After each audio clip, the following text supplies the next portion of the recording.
Hello and welcome to part 2 of this. Yes, I didn't expect this to be a two-parter. So we previously talked about the Samsung Neo QN95B and now we're talking about the soundbar.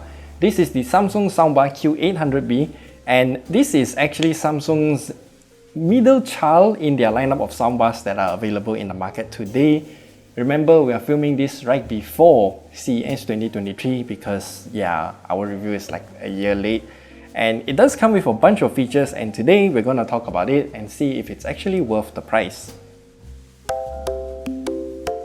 For soundbars, we have actually reviewed quite a few of them, mostly from Sonos, and surprisingly the Sonos Beam Gen 2 combined with either the Sonos Sub or the Sub Mini is very comparable in terms of its experience to this Q800B. So essentially this soundbar has a soundbar, obviously, and also a subwoofer that combines to give a 5.1.2 channel sound. 5 for the sides, 1 subwoofer, and 2 more that are pointing upwards to the ceiling to provide you, if you're playing those games or watching movies with airplanes flying above you, then you can hear that as well. Aesthetically speaking, this soundbar is very minimalist and surprisingly thin. The whole thing is covered in mesh because there are speakers covering the front and top of the soundbar. The subwoofer is a fairly standard cuboid shaped box and it is surprisingly thin and small relatively speaking, and the soundbar connects to the subwoofer wirelessly and you can actually place this subwoofer wherever you want in the room. So if you want to put the subwoofer directly below your butt so that it can help you, shake your butt, then you can if you want to. But I have seen many reviews on Samsung's own product page saying that this soundbar doesn't have enough bass, but I will be the judge of that. Using this TV, we can also tune the soundbar's subwoofer. We have a few levels to select its bass and we will also have a sound comparison later. Samsung also says that this soundbar is one of the world's first built-in wireless Samsung Smart TV to soundbar Dolby Atmos connection, and it connects via Wi-Fi, so you do need a very strong Wi-Fi connection in your home if you want to take advantage of this feature. And you will also need a compatible Samsung TV and also a source content that has Dolby Atmos and DTS:X. And since we have the Samsung Neo QLED Q95B and also the Samsung Soundbar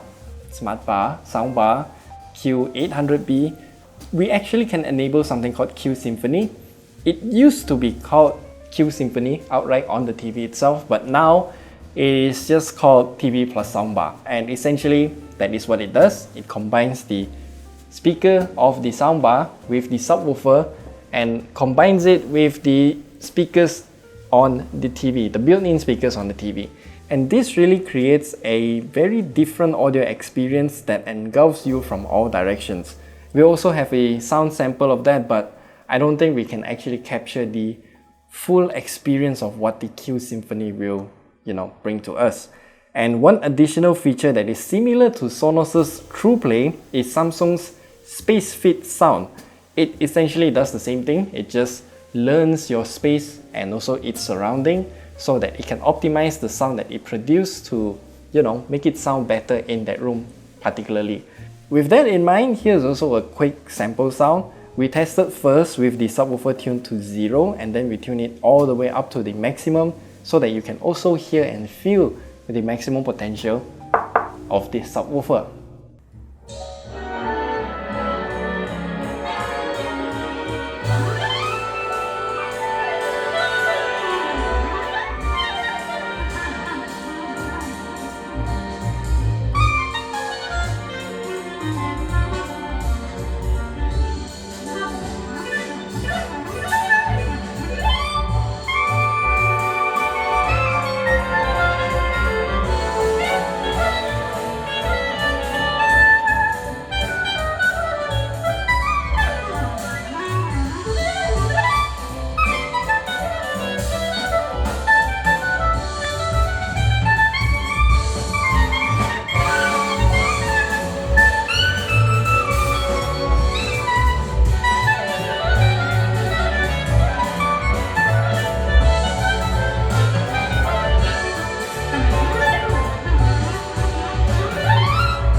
As you can hear, the bass level is actually quite okay, but I do admit it boils down to personal preference.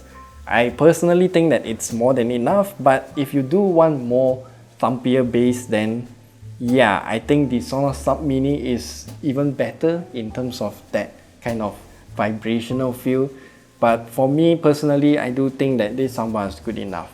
We do have a review of the Sonos Sub Mini, so you can watch it at the top right corner there. Personally, I'm not a big fan of diving headfirst into the Sonos ecosystem since the product lifespan is at the mercy of the company, and features like the Sonos TruePlay is not done automatically by their soundbar, and you will also need an Apple device, preferably an iPhone, because a lot of iPads still cannot do TruePlay for their Sonos systems. So I don't know why. I should also mention that we have connected the soundbar to the TV via the HDMI eARC feature. Essentially, eARC is a very convenient feature that lets you aggregate all of your remote controls into a single TV remote so that you can control both your TV and also the soundbar volume together by just using one remote control. HDMI eARC, if you have this feature, please use it. And for the price of the Samsung Soundbar Q800B, is at around 2,500 ringgit, which I think is surprisingly low in terms of price when compared to something like the Sonos Beam Gen 2, which is already 2,999 without the Sonos Sub or Sub Mini. If you want to get the Sonos Sub or Sub Mini alongside with your Sonos Beam Gen 2, then the price is going to be increased by either twofold or threefolds. And I just think that the Q800B is, you know, surprisingly worth the price suddenly. Of course, both Samsung and Sonos will offer a completely different set of features, so it ultimately depends on what you want to use and how you want to incorporate it to your home setup. So that's it.